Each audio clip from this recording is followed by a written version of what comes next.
أعوذ بالله من الشيطان الرجيم. وإذا ذكر الله وحده اشمأزت قلوب الذين لا يؤمنون بالآخرة وإذا ذكر الذين من دونه إذا هم يستبشرون قل اللهم فاطر السماوات والأرض عالم الغيب والشهادة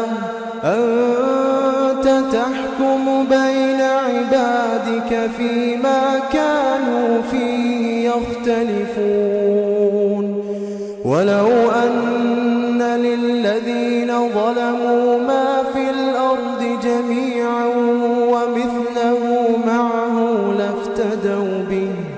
لافتدوا به من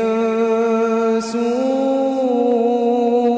العذاب يوم القيامة وبدا لهم من الله ما لم يكونوا يحتسبون وبدا لهم سيئات ما كسبوا وحاق بهم ما كانوا به يستهزئون فإذا مس الإنسان ضر دعانا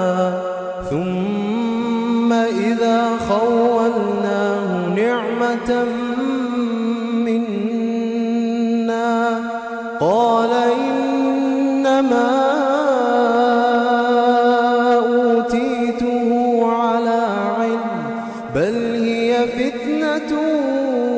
ولكن أكثرهم لا يعلمون قد قالها الذين من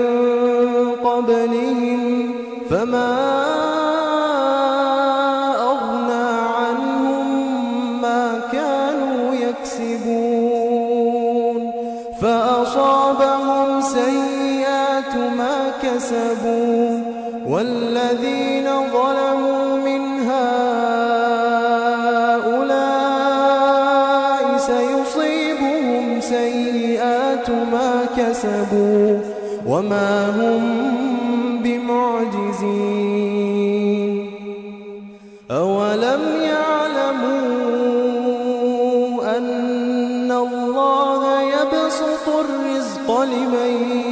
يشاء ويقدر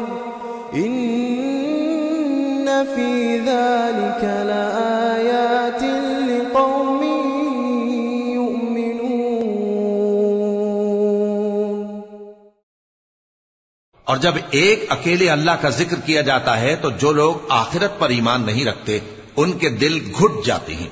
اور جب اللہ کے سوا اوروں کا ذکر کیا جاتا ہے تو فوراً خوش ہو جاتے ہیں. کہو کہ اے اللہ، اے آسمانوں اور زمین کے پیدا کرنے والے،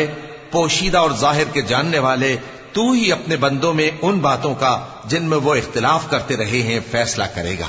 اور اگر ظالموں کے پاس وہ سب مال و متاع ہو جو زمین میں ہے اور اس کے ساتھ اسی قدر اور ہو تو قیامت کے روز برے عذاب سے رہائی پانے کے بدلے میں دے ڈالیں، اور ان پر اللہ کی طرف سے وہ امر ظاہر ہو جائے گا جس کا ان کو خیال بھی نہ تھا، اور ان کے اعمال کی برائیاں ان پر ظاہر ہو جائیں گی، اور جس عذاب کی وہ ہنسی اڑاتے تھے وہ ان کو آ گھیرے گا. سو جب انسان کو تکلیف پہنچتی ہے تو ہمیں پکارنے لگتا ہے، پھر جب ہم اس کو اپنی طرف سے نعمت بخشتے ہیں تو کہتا ہے کہ یہ تو مجھے میرے علم و دانش کے سبب ملی ہے.